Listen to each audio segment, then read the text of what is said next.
Olá, crianças, tudo bem com vocês? Olha só, nós não estamos trabalhando a festa junina. Além das comidas deliciosas, das danças que tem na festa junina, temos as brincadeiras. Então hoje aqui, a Pro Simone, a Pro Dani, a Pro Amanda e a Pro Raquel com a Pro Lu, nós vamos apresentar um desafio, tá? Que se chama Pula Fogueira, tá? Como que é? Nós começamos com a fogueira bem estreitinha, tá? Depois que todas elas pularem, nós vamos aumentar. Aí vai pular de novo, todas elas pulam de novo, certo? Aí, quando todas elas pularem, aumenta mais. O que acontece? Nós vamos pular.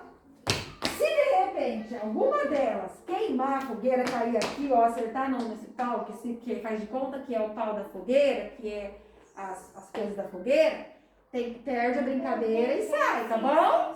Ó, mas ó, é o seguinte, não, como vocês em casa não devem ter muita gente para poder brincar, para poder competir, compete entre vocês mesmo, papai, a mamãe, o irmãozinho, tá bom? Vamos começar agora?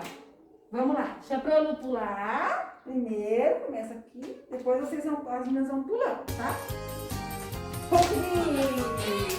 Vai lá, Pro Simone. Não podemos ser certos, vamos precisar, ó, dos dois pauzinhos. Pode ser o cabo da vassoura. Então, vamos lá.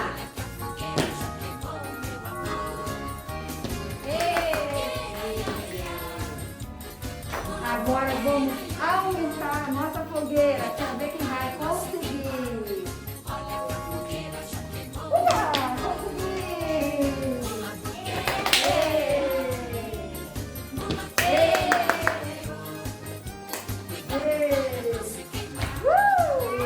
Agora nós vamos mais aumentar mais. Ai, meu Deus!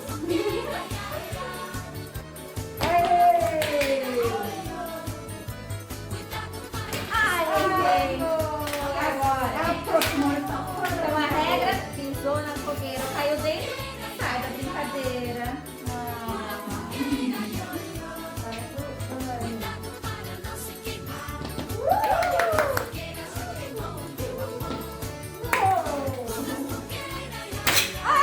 Queimei também. Poxa vida. Agora eu vou aumentar mais.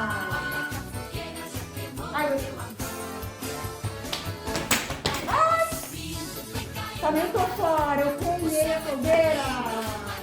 Minha vez. Ai, também não consegui.